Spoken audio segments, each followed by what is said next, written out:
The Dow on pace for the best day since April as gold takes a breather here this Tuesday, pulling away from the key level of 1300. Back today is Kitco's Global Trading Director, Peter Hug. Peter, welcome back. Hope you had a good vacation. Yeah, it's good to be back. Thank you, Daniela. So, Pete, let's take a look at the gold market here. A stronger dollar overnight, quelled gold's second attempt here at 1300. And, a lot of traders that I spoke to earlier this morning are anxious ahead of this week's meeting, at Jackson Hole, which is expected to provide clues on central bank monetary policy here. So what can we expect from gold later in the week here? I think the market is going to be dependent on what comes out of Jackson Hole. The meeting starts on Thursday. What it will do, though, is run into Saturday. So if comments are made over the weekend, there could be some volatility at the Asian Open on Sunday night. I don't expect much different language from the Fed. I think they do not move in September. I think they're still somewhat reticent about being too aggressive until they see some fiscal policies coming through the Trump administration. The health plan steams dead. I mean, it certainly has not been in the news for the past 2 weeks. The next thing on the agenda is tax reform, and we'll see if anything comes out of the fiscal side, and I think that's what the Fed is waiting for. Now, they may indicate some bias towards reducing their balance sheet throughout the Jackson Hole meeting. So we'll be looking for that, and we'll also be looking at Draghi on what his sort of focus is. He wants to, I think, move away from the loosening monetary policy with the ECB, but at the same time, he's very cognizant of the strength of the euro. That's not healthy for the European economy, the euro strengthening. So he's caught in the middle here. So it'll be very interesting to see if Draghi and/or Yellen say much during the Jackson Hole meeting. So, Pete, you mentioned that we could see a lot of volatility. Obviously, we don't know which direction. That's dependent on what they say about monetary policy. But what would you do then with gold? Would you just wait till Jackson Hole's out of the way then?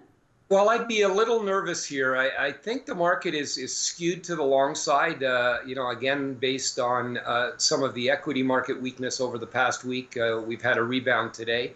But again, I think there's just some nervousness in this market, and a market that is skewed to the long side is likely to take some profits and probably flatten out the position going into Jackson Hole. So I think the risk is for a weaker price target in the metals as Jackson Hole develops. Now, depending what comes out of Jackson Hole will change that psychology very quickly. I mean, if Yellen and Draghi were to come out and say, look, we're not as comfortable being as hawkish as we have been over the past few months, and we're going to sit back and wait a little bit longer. I think that will give the market enough momentum to test and this time break 1300. Right. So you need to see a close above 1297?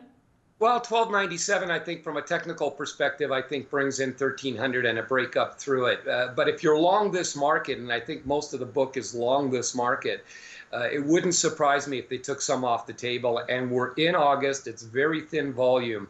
So, if traders start to take some long positions off the table and there's no bidders underneath, you could have a slight swoon in the market.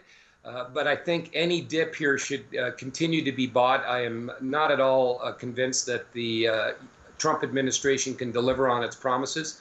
And I am not as aggressive as some analysts are with the Fed's prognosis of much higher interest rates, or at least over the short term. I think, if anything, they just may hold off until December. Just to wrap here, Pete, we didn't get a chance to speak since you were away when gold did manage to hit 1300 last week.